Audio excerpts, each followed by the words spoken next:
Hello students, welcome back to our channel Jibon Sadhana Vastav. At the beginning of the session, I would like to request you to subscribe the channel. Students from class 9, after a few days, I have come to back to you with a new chapter, that is A Legend of Northland, a poem. So I would like to discuss this poem and try to teach you this poem in assamese and along with the English version, in order to help both the English medium and Assamese medium students, both they can read this poem. So A Legend of Northland is a tale. It is a kind of story. This poem narrates the legends of an old lady who angered St. Peter's because of her greed.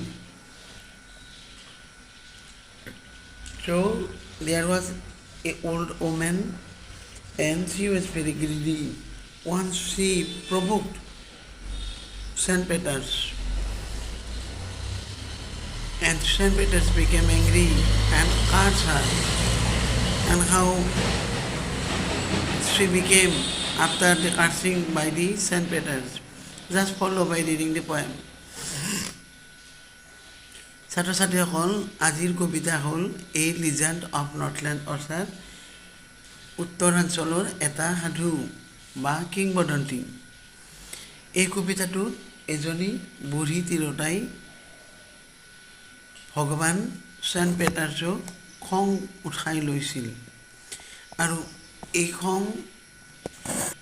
খঙৰ ভমকত ভগৱান saint পেটাৰ্ছে বুঢ়ীৰ ওপৰত কি অভিশাপ জাপি দিলে আৰু বুঢ়ীৰ কি গতি হ'ল পিছলৈ, এই গোটেইখিনি কাহিনী কবিতাটোৰ মাজেৰে কোৱা আছে। এতিয়া তোমালোকে কবিতাটো পাৰ্ট বাই পাৰ্ট, পেৰেগ্ৰাফ বাই পেৰেগ্ৰাফ, ষ্টেঞ্জা বাই ষ্টেঞ্জা চোৱা, অৰ্থাৎ দফা দফাকৈ পঢ়ি যোৱা আৰু চাই যাবা। মই বুজাই দিছোঁ, তাৰপিছত তোমালোকে বুজি পাবা।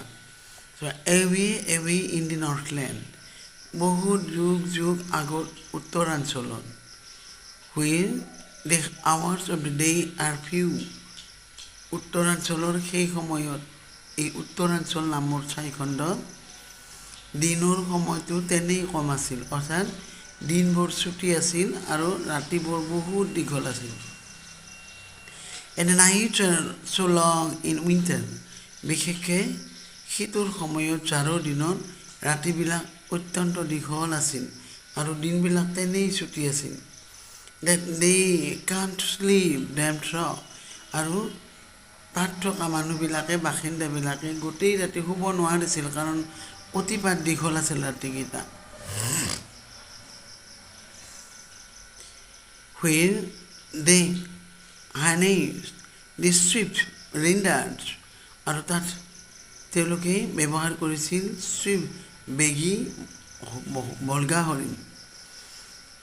To the sleighs, আৰু স্লেজ গাড়ী চলিছিল, বৰফত চৰা গাড়ী। When it snows, কাৰণ তাত বৰফৰ টুকুৰা টুকুৰে সদায় পৰিব যায় হৈ আছে শীতৰ সময়ত। And the children look like a bird's cub, আৰু ল'ৰা ছোৱালীবিলাকক ভালুকৰ পোৱালিৰ নিচিনাকৈ দেখা গৈছিল। কিয় যে ইন দিয়াৰ ফানি ক্লথ, তেওঁলোকৰ সুন্দৰ সুন্দৰ ধুনীয়া ধুনীয়া নোম থকা নোমাল কাপোৰ কানিৰে মতা হৈ উঠে, পিন্ধিলে আৰু দেখাত ভালুক যেন লাগে। They tell them a curious story, আৰু নৰ্থলেণ্ডৰ মানুহবিলাকে তেওঁলোকৰ মুখে মুখে এটা আচৰিত গল্প কৈছিল। সেই গল্পটো আছিল তেওঁলোকৰ পৰম্পৰা বা ট্ৰেডিশ্যন হোৱাটো। I don't believe this true, কিন্তু মই এই গল্পটো সঁচা বুলি নাভাবোঁ। And তথাপি you may learn a lesson, তুমি এই পাঠটি পঢ়িলে এটা লেচন শিকিব পাৰিবা। If I tell to you, যদি মই তোমালোকক পাঠটো বা কাহিনীটো কওঁ, এটা তুমি মৰেল বা পাঠ শিকিব পাৰিবা, জ্ঞানমূলক lesson. Once when the gods and Peters lived in the world below, এবাৰ ভগৱান চেণ্ট পেটাৰ্ছে পৃথিৱীলৈ নামি আহিছিল। And walked about it, আৰু পৃথিৱীত বুকুত বিচৰণ কৰি ফুৰিছিল। Preaching just as he did, আৰু ইগাঁৱে সিগাঁৱে চহৰে নগৰে তেওঁ ঘূৰি ঘূৰি ধৰ্ম প্ৰচাৰ কৰিছিল। He came to the door of a cottage, এনেকৈ ঘূৰি ঘূৰি ধৰ্ম প্ৰচাৰ কৰি থাকোঁতে তেওঁ ভাগৰি পৰিছিল আৰু ভোক লাগিছিল। সেইকাৰণে এটা প্ৰজাঘৰলৈ আহিছিল। In traveling around the earth, পৃথিৱীত বিচৰণ কৰি ফুৰাৰ কাৰণে তেওঁ ভাগৰি পৰিছিল আৰু ভোক লাগিছিল। Where a little woman was making cake, আৰু সেই প্ৰজাঘৰটোৰ ভিতৰত এজনী সৰু চাপৰকৈ লগা তিৰোতাই পিঠা বনাই আছিল। And baking them on the hearth, আৰু সেই পিঠাবিলাক জুইত সেকি আছিল। And being faint with fasting, লঘন আৰু ভাগৰত চেণ্ট পেটাৰ্ছ খেংখেঙীয়া হৈ গৈছিল। আৰু তেওঁ খেংখেঙীয়া দেখা অৱস্থালৈ for the day was almost done, গোটেই দিনটো ঘূৰি ঘূৰি যিটো কষ্ট কৰিছে তাৰ কাৰণে তেওঁ বিশ্ৰামৰ প্ৰয়োজন হৈছে।